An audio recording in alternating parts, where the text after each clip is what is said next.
안녕하세요. 저는 이제 막 40대에 입문한 여자입니다. 오늘 저에게 너무 속 시원한 일이 있었습니다. 어디엔가 자랑은 하고 싶은데 막상 할 데가 없더라고요. 제가 친구도 못 만나고 지낸 시간들이 좀 있어서인지 이럴 때 함께 통쾌해줄 친구가 하나 없네요. 그래서 이렇게 대나무 숲에 고하는 심정으로 사연을 보냅니다. 사연을 쓰려고 그동안의 일들을 머릿속에 떠올리고 나니 저도 참 바보 같았다는 생각이 들면서 괜히 눈물도 나지만 이제 다시는 그런 일 겪지 않겠다는 다짐을 더 다지게 됩니다.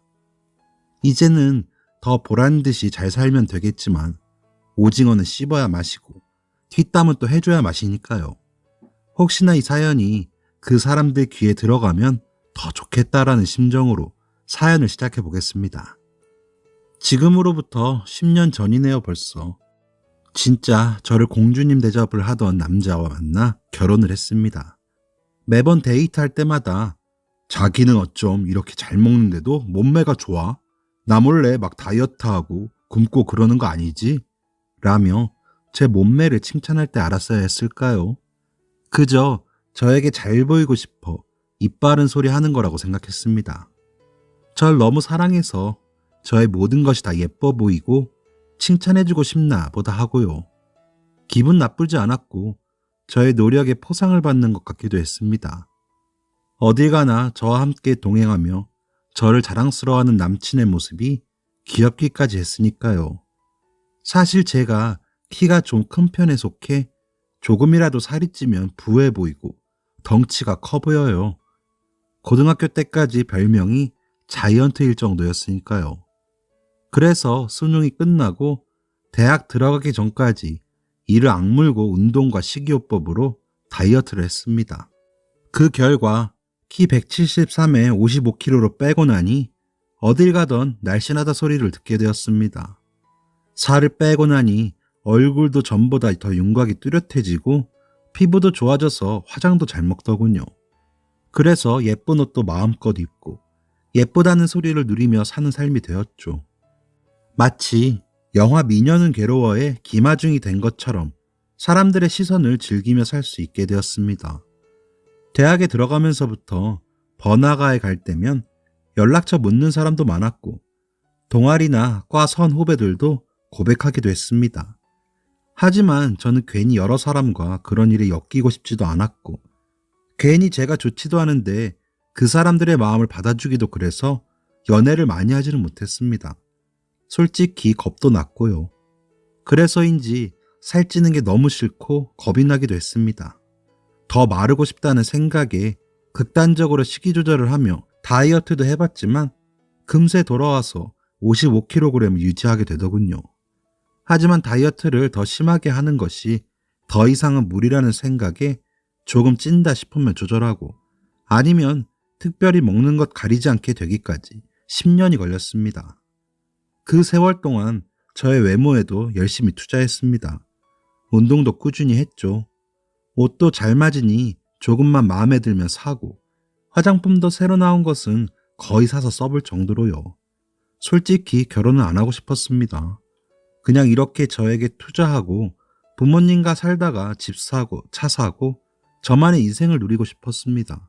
그렇게 지내고 있는데 회사에서 배려와 이해, 도움을 주시던 동료분들께서 갑작스럽게 고백을 하시고 그로 인해 곤란한 일들이 생겨 이직을 하게 되었습니다.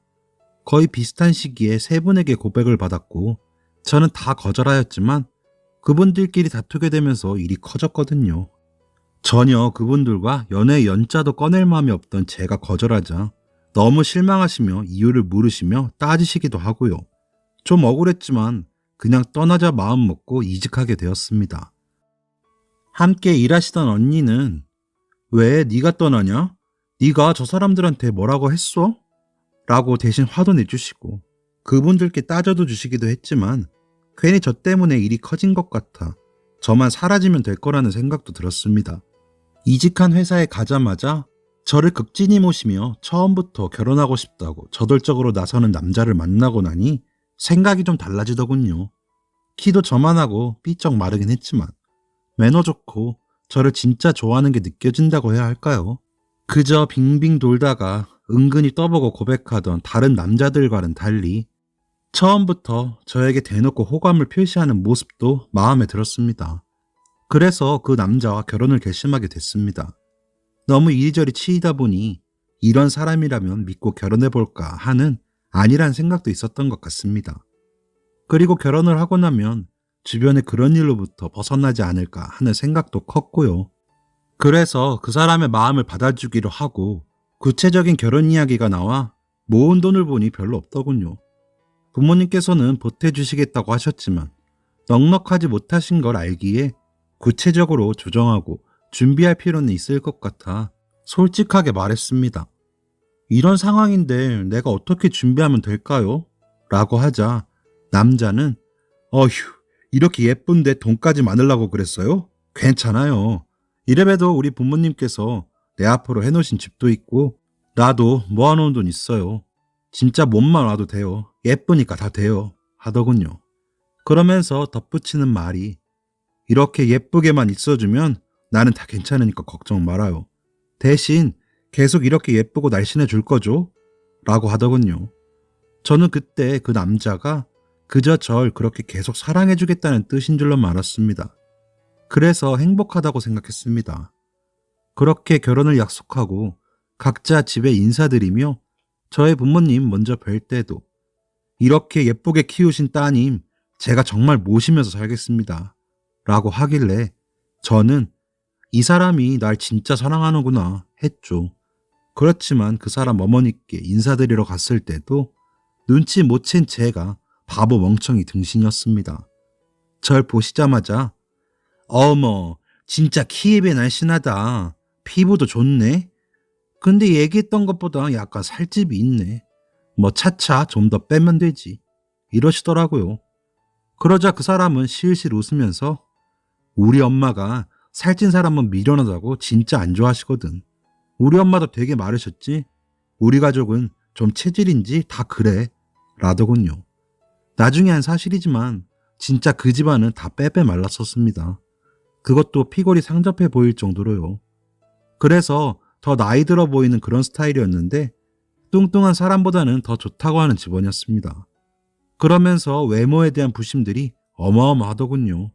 저도 그분들을 보면서 제가 그때까지 했던 관리들이 있는데 쉽게 무너지겠냐는 생각도 있고 지금처럼 유지할 자신도 있었습니다.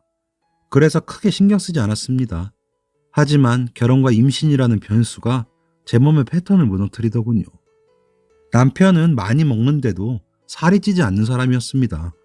특별히 하는 운동은 없는데도 먹는 것에 비해 살이 찌지 않았습니다. 그런데 남편은 신혼여행지에서부터 매일 야식을 먹더라고요. 먹으면서 항상 저에게도 권하고 안 먹으면 삐지기도 했습니다. 그래서 혹시라도 살이 찔까 부담스럽더군요. 그래도 그때는 먹고 다음날 회사에서 점심을 굶고 회사 주변을 걷거나 엘리베이터를 타지 않고 다니면서 움직였더니 그렇게 크게 몸무게나 체형이 변하진 않더군요. 퇴근 후에는 매일 운동을 다녀왔고요. 그래서 잠깐 이제는 내가 살이 안 찌는 체질이 됐나 보다 라고 착각을 했죠. 그러다 우리에게 아기 천사가 찾아왔습니다. 남편은 엄청 좋아하더군요. 당신 닮은 딸이면 너무 좋겠다 라며 굉장히 들떠했습니다. 저는 혹시 살이 많이 찌면 어쩌나 하는 걱정이 있었지만 아이가 온 기쁨에 다 잊어버리게 되더군요. 남들은 임신 초기에 입덧을 해서 못 먹는다던데 저는 먹덧이 찾아왔습니다.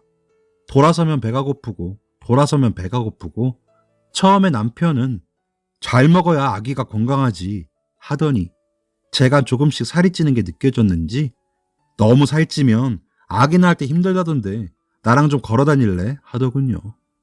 그때라도 정신 차리고 덜 먹었으면 좀 덜 했을까요? 살은 찌고 또 찌더니 임신 8개월이 되자 80kg을 찍더군요. 그런데도 아이 낳고 빼면 되지 라는 아니란 생각이 있기도 했습니다.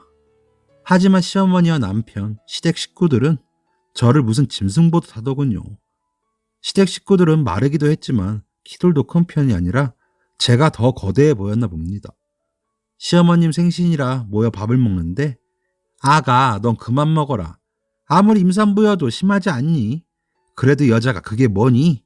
라고 시어머니가 입을 떼자 아주버님이 그러게 아무리 임신을 해도 저렇게 찔 수가 있나? 우리 와이프도 그 정도는 아니던데요. 라고 보태더군요.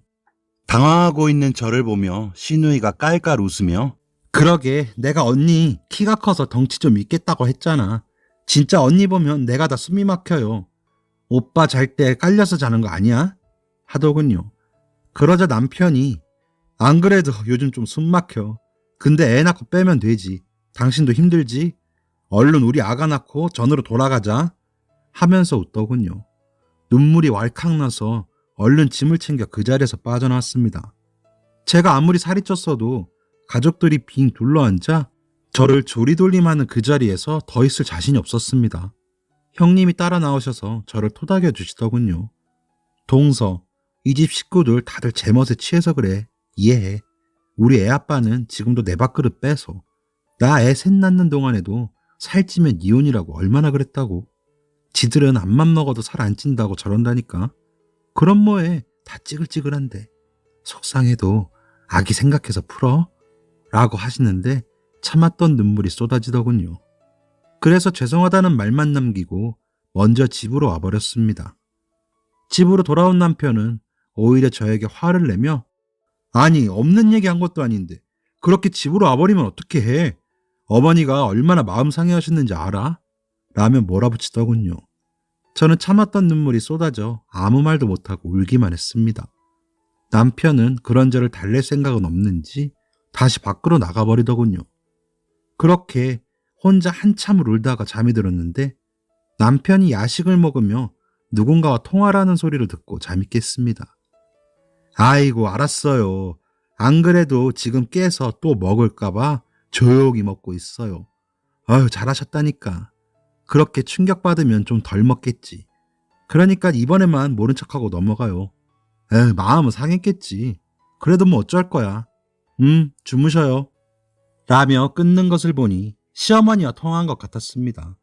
그때 느낀 모멸감과 배신감이 얼마나 컸던지 당장이라도 친정집으로 가고 싶었지만 임신한 딸이 밤중에 울며 찾아가면 놀라실까봐 참고 또 참았습니다.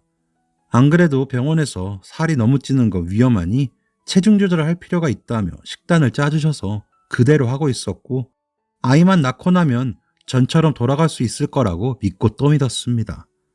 그렇게라도 위안을 삼지 않으면 진짜 미쳐버릴 것 같기도 했거든요. 다행인지 임신 막달까지 살이 더 찌지는 않았습니다.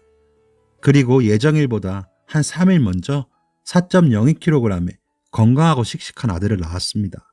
어찌나 예쁜지 진짜 눈에 넣어도 안 아프겠더라고요.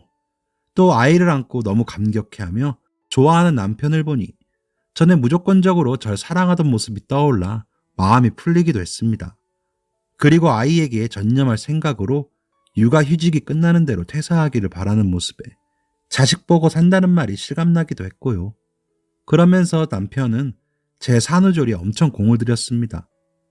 저는 산후조리를 조리원 3주, 도우미 2주, 친정엄마가 2주를 도와주셨는데 모두 다 남편이 먼저 권한 것이었습니다. 친정엄마가 와 계실 때도 너무 잘 도와줘서 송서방, 남자가 어떻게 이렇게 잘 알아? 진짜 내가 사이는 잘 만났네. 고마워. 라고 할 정도로요. 그때 남편의 답은 그래야 얼른 몸 회복해서 전으로 돌아가죠 였습니다. 저는 그 대답을 그래도 내 생각하는 사람은 저 사람뿐이구나 라고 생각했습니다. 심각한 착각이었지만 말이죠.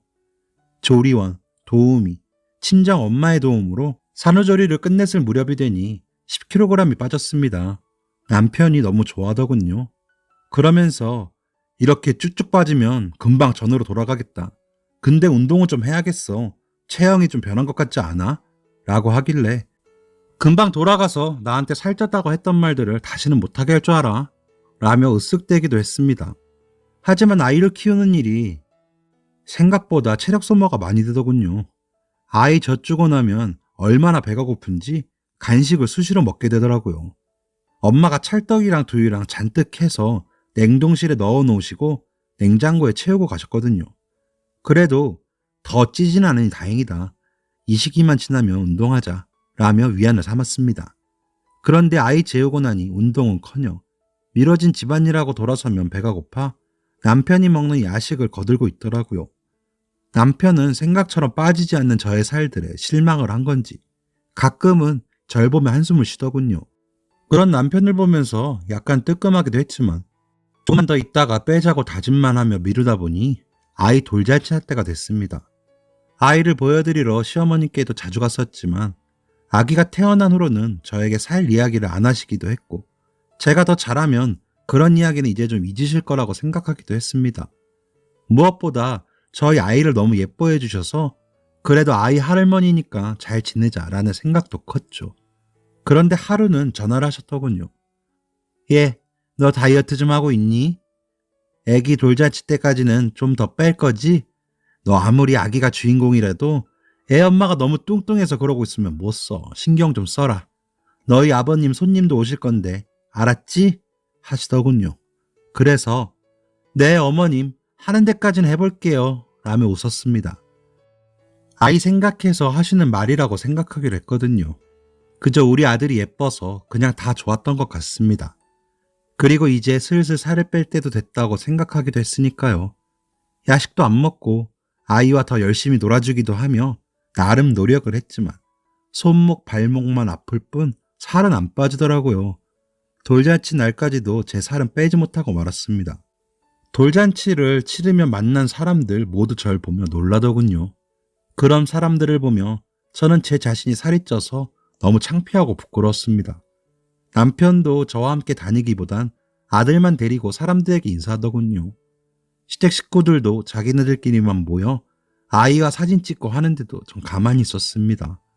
친정 식구들이 와서 괜히 제가 안쓰러웠는지 별말 없이 손을 잡고 돌아서는데도 그저 웃기만 했죠. 아이 돌잔치를 망치고 싶지 않았으니까요. 그냥 아이만 건강하게 잘 키울 수 있다면 괜찮다라고 자기 암시를 걸기도 한 것 같습니다. 돌잔치가 끝나고 나서 얼마 후 결혼 전 옷들이 자리를 너무 많이 차지해 당근마켓으로 팔려고 정리하는데 마음이 아프더군요.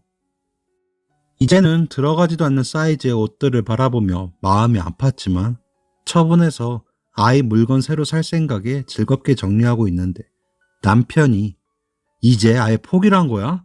진짜 당신 너무하는 거 아니야? 라고 하더군요. 그래서 어차피 살 빼도 애 낳기 전 거는 못 입는데요. 이거 다 정리해서 당신 셔츠도 하나 살까요? 라며 웃어넘겼습니다. 제가 살을 못 빼니 살림도 더 꼼꼼히 하고 시부모님께도 더 많이 들리고 전화도 더 자주 했습니다. 다음은 잡히고 싶지 않았거든요. 그러다 아이 물건이나 엄마들 소품 같은 물건을 파는 쇼핑몰을 열어볼까 싶어 결혼 전에 모아놓았던 비상금으로 작은 규모로 시작하게 되었습니다. 아이와 함께 할 수 있는 물건이다 보니 부담도 덜하고 남편이 은근히 생활비 많이 든다고 짜증을 내기에 눈치 덜 보고 싶어 시작했죠. 장사가 잘 되진 않았지만 일하는 시간 대비 아이 옷값, 간식값 벌 정도는 되었기에 재미를 붙이며 하고 있었습니다. 그런데 그 즈음부터 남편이 주말에 아이만 데리고 외출을 하더군요. 처음 한두 번은 아이가 이제 저랑 잘 떨어지고 제가 일을 시작하니 도와주나 싶어 고마웠습니다. 그런데 너무 자주 나가고 다녀올 때마다 배가 안 고프다고 밥도 안 먹어서 이상하게 생각하고 있었습니다. 집에서는 아이와 밥 먹을 때 잘 챙기지도 못하는 사람이 아이와 나가서 밥을 먹고 왔다는 게 이상하더라고요. 그러던 어느 일요일 외출 후 돌아온 아이를 씻기고 나왔더니 소파에 앉아 남편이 자고 있더군요.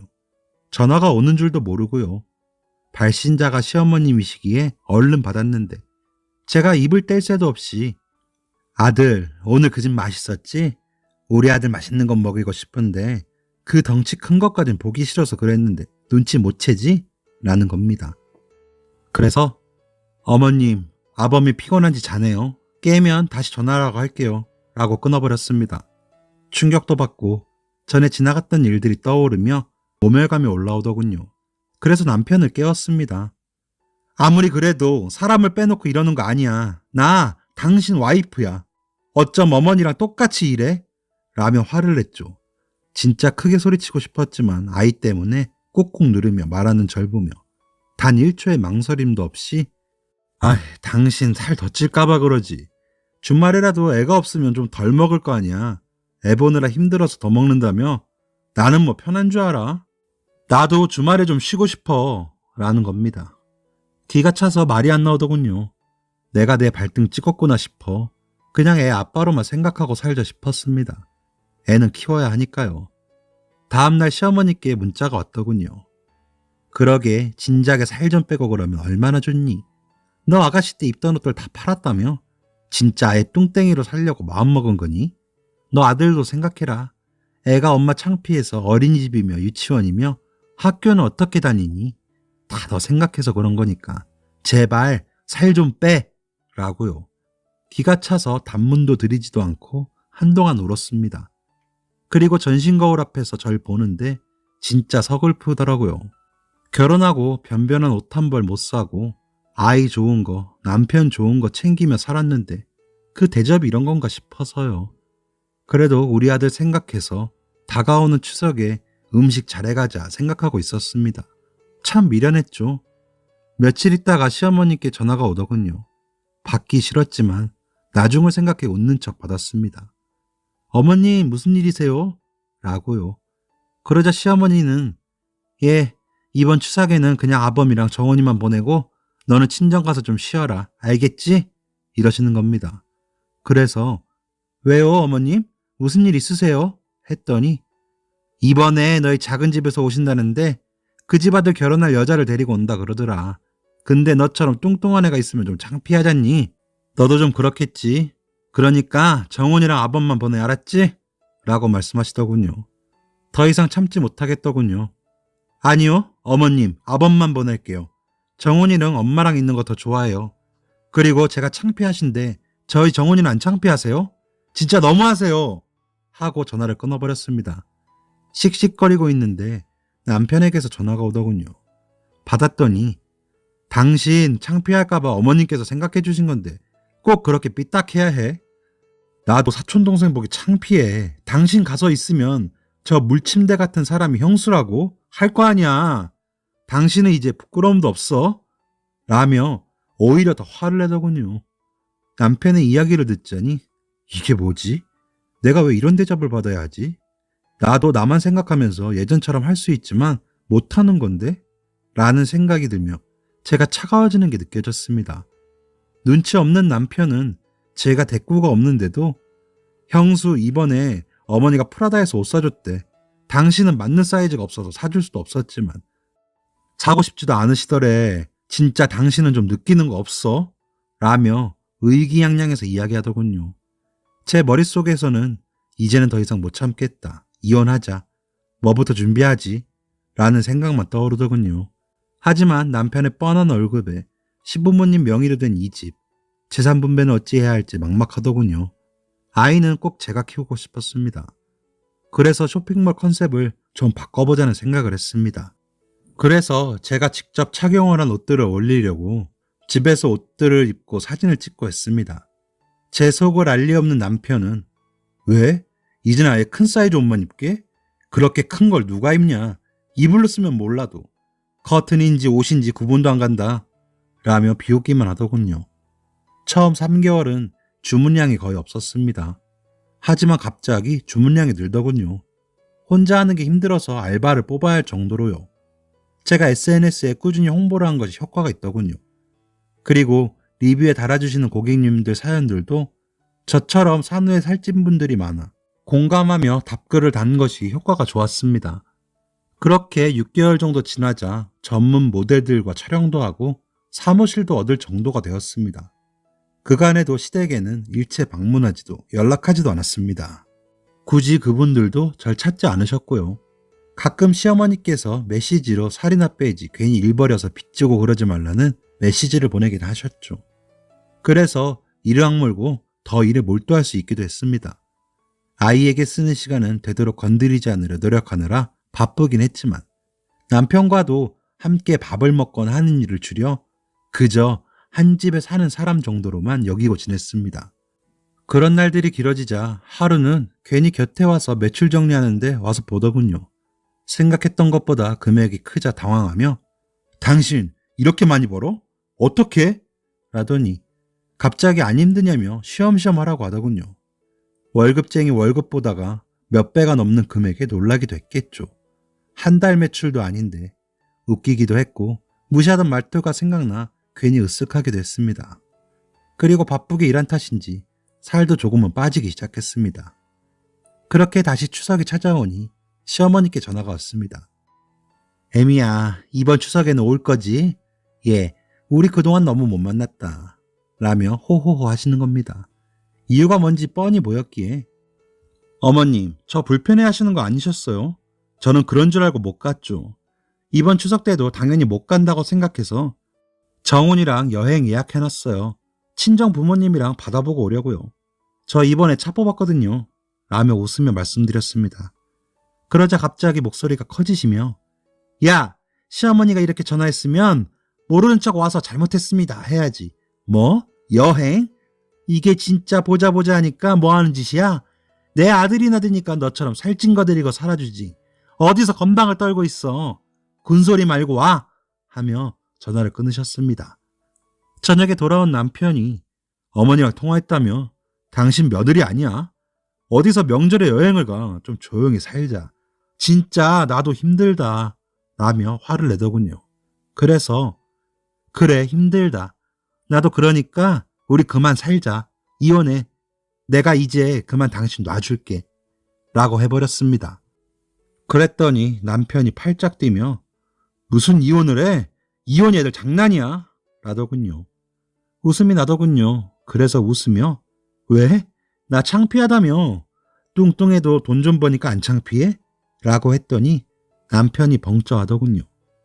나 이제 당신하고 안 살아. 그러니까 우리 힘 빼지 말자. 라고 하니 그래 그러자. 대신 당신 쇼핑몰에서 번 돈 반 내놔.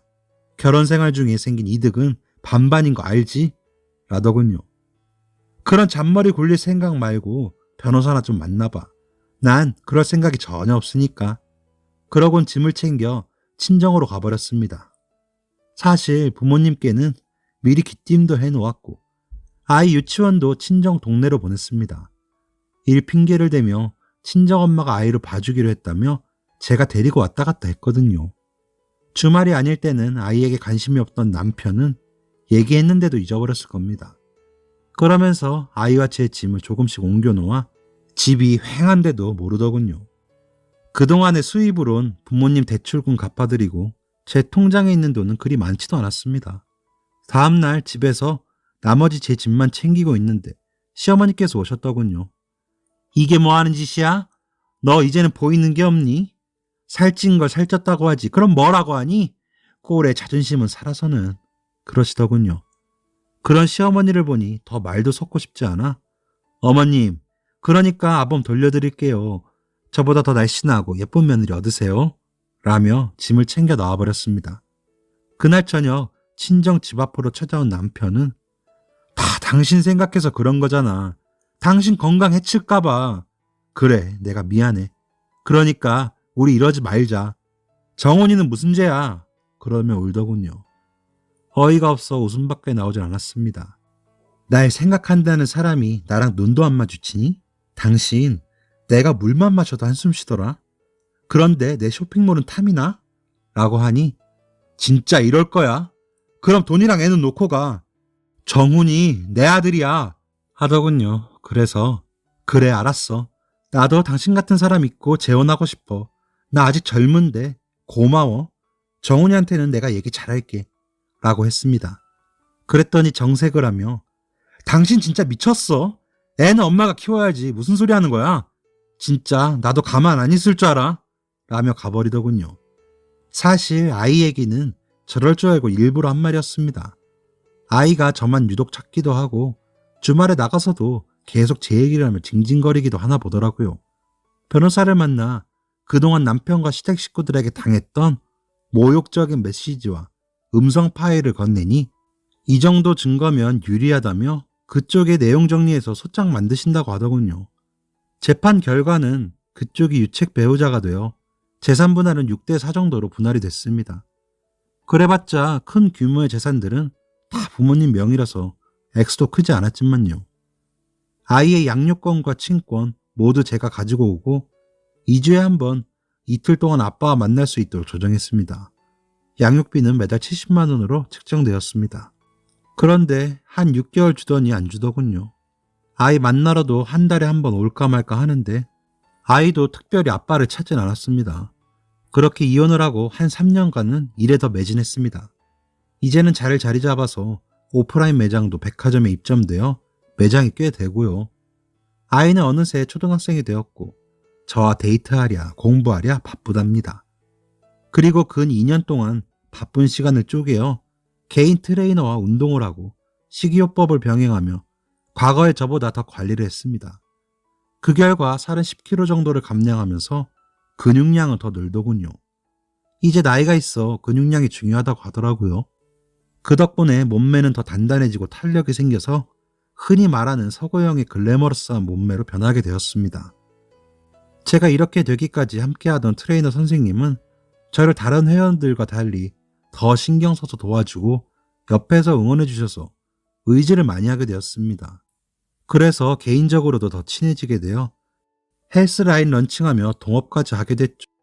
그분도 저처럼 이혼을 하고 딸을 키우고 있어 일 외적으로도 말이 잘 통해 데이트를 시작했고 지금은 결혼 약속을 한 상태랍니다. 트레이너 일을 하는 사람이라 저의 식단과 운동을 잘 잡아주고 있어요.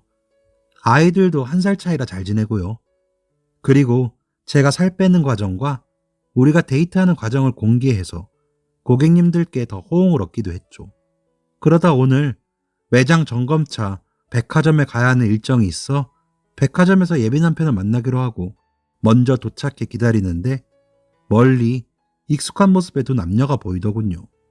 네, 전 남편과 전 시어머니였습니다. 그냥 모른 척할까 했지만 제 변한 모습을 보여주면 그 사람들이 어떤 반응을 보일지 궁금해졌습니다. 그래서 그 사람들 쪽으로 걸어가며 멀리서부터 아는 척을 했습니다. 처음엔 긴가민가 하는 것 같더니 이내 알아보던 눈치더군요. 어머, 쇼핑하러 나오셨어요? 라는 절 보는 전 남편과 시어머니는 절 한참을 뻔히 보더니 마지못해 아는 척을 하더군요. 그러더니 이내 못 참겠는지 아니, 당신 어떻게 이렇게 변했어? 라기에 왜? 전보다 너무 좋아 보이지?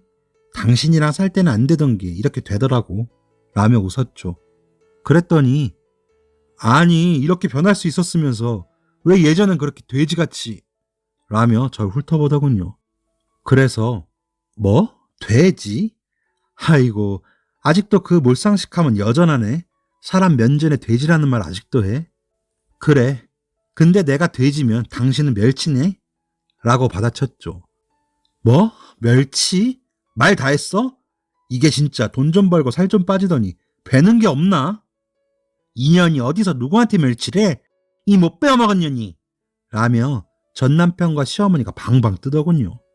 그 큰 백화점 한복판에서 전 남편과 전 시어머니가 약이 잔뜩 올라 열이 받는지 목소리를 높이며 저를 죽일 듯이 몰아붙이는 모습이 가관이더군요. 그 모습이 속으로는 우스웠지만 사실 약간 겁도 나긴 했어요. 그런데 그 순간 무슨 일이야 자기야?